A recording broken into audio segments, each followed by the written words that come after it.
கரங்களை தட்டி ஹல்லேலூயா ஹல்லேலூயா ஹல்லேலூயா. ஆண்டவருடைய பிள்ளையே, யாரோ ஒருத்தர் சொல்லி இருக்கலாம், பாஸ்டர் உண்மையிலே இன்னைக்கு அந்த வார்த்தையை தான் நான் மனசுல நினைச்சிட்டு வந்தேன். எனக்கு எப்படி என்ன பண்றதுன்னே எனக்கு தெரியல.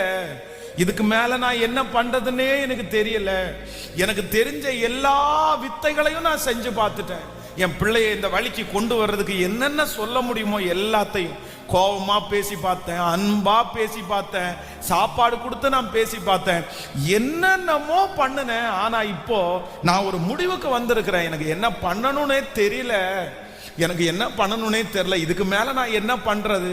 என்னுடைய எல்லா பலத்தையும் நான் பயன்படுத்திட்டேன், என்னுடைய எல்லா ஞானத்தையும் நான் பயன்படுத்திட்டேன். ஆனா இதுக்கு மேல இந்த இடத்துல இருந்து எனக்கு விடுதலை ஆகிறதுக்கு எனக்கு தெரியல.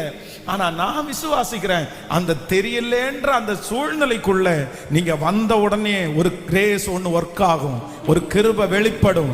அந்த கிருபை என்ன அப்படின்னா, பலத்தினாலும் அல்ல, பராக்கிரமத்தினாலும் அல்ல, தேவனுடைய ஆவியினாலே.